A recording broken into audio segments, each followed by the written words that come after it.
Well, of course, what we're seeing now is a continuation of what started back in April with the first visible surge of Russian capability. I don't think a conflict is inevitable, but certainly all the pieces are in place if the Kremlin wanted to expand the current kinetic operations they're doing now. I think three things. Number one, I would continue to listen to what the Kremlin says. The language coming out of there from President Putin, Minister Lavrov, and some of their representatives has been really harsh, and the rhetoric has increased. And I think that part of this is them testing us, testing the new German government as well, but also preparing their own population. So this is something that I pay attention to. Secondly, I would watch for how our allies rally around the United States. The United States, with all of our economic and military power, cannot do this alone if the Kremlin believes that they can ride out U.S. sanctions, and if they don't have to worry about sanctions coming from the European Union, from Germany, France. So getting our allies with us economically and diplomatically is going to be very important. And then, of course, the third thing, if there's going to be an expansion of the kinetic operations that are already happening in Donbass, we're going to have to see some of the logistical effort required to sustain land operations in wintertime. Well, I was very happy when the Biden administration, when President Biden in his first phone call with President Putin several months ago said that the sovereignty of Ukraine is a priority for the United States.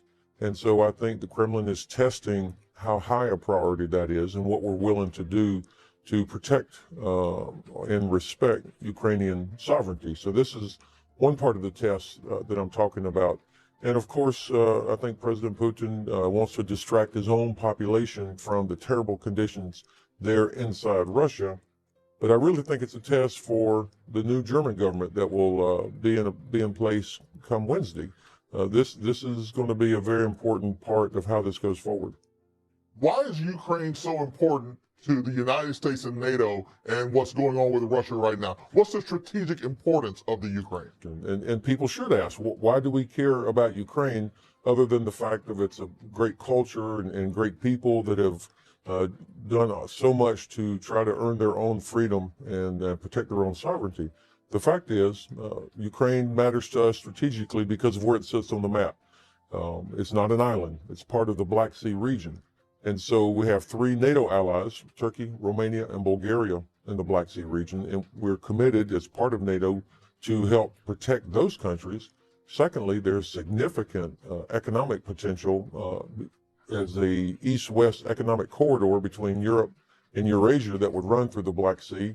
And the Kremlin does not want to see that develop, because then you have Western democratic countries paying a lot more attention to what Russia does in the region. And then thirdly, it's important to us because you've got Russia's use of their illegal bases in Crimea as a launching pad for everything that they do, supporting the Assad regime in Syria, for example, in the Eastern Mediterranean, as well as their malign influence in the Caucasus and in the Balkans. That's only possible because of their attempted unfettered use of power in the Black Sea region. This is why Ukraine matters to us.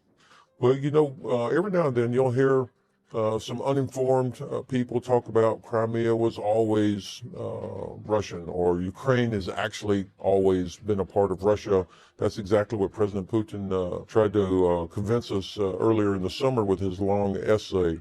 But actually, as you know, Crimea did not belong to Russia until Catherine the Great annexed it back in the end of the 18th century.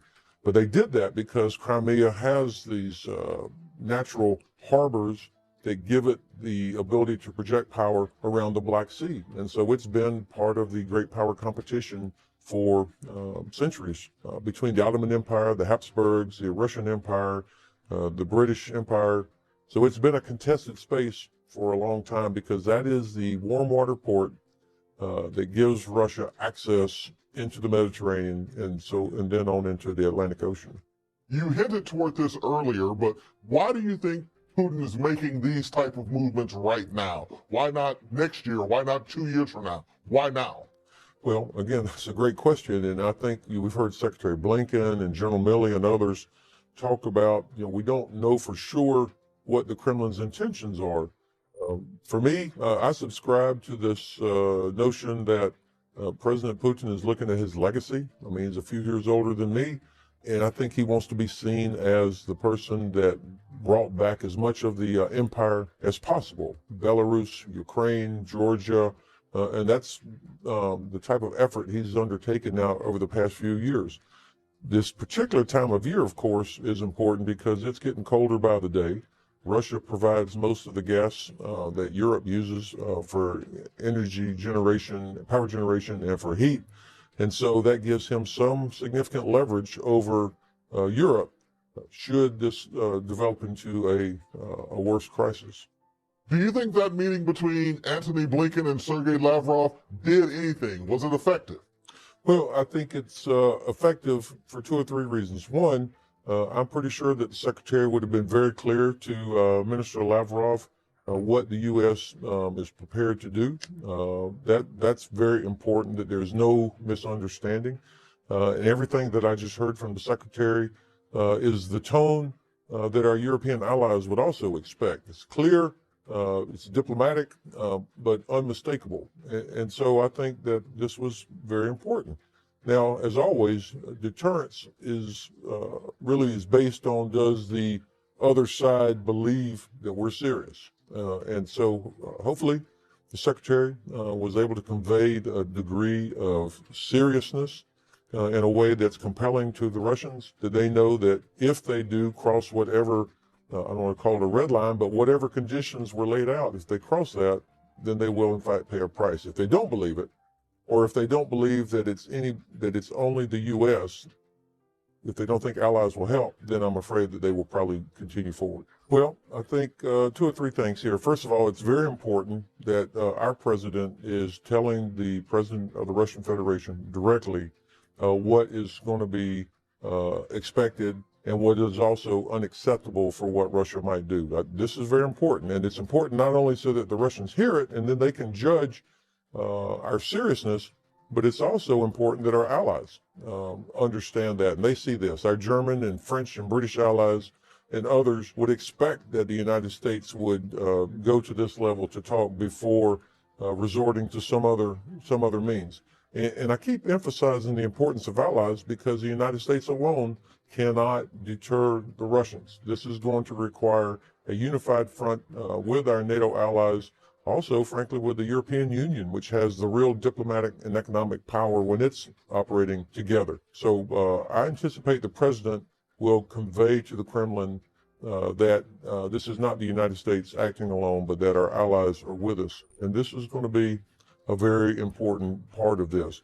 One thing, Jesse, that I do want to add, of course, the Chinese are watching this. The Chinese Communist Party is watching how we deal with this particular crisis. I think that if they see that the United States, either by itself or with allies, cannot stop something on the scale of Russia's expansion of the kinetic conflict in Ukraine, then I think they're going to feel emboldened to do more in the Indo-Pacific region as well. So this is not an isolated incident.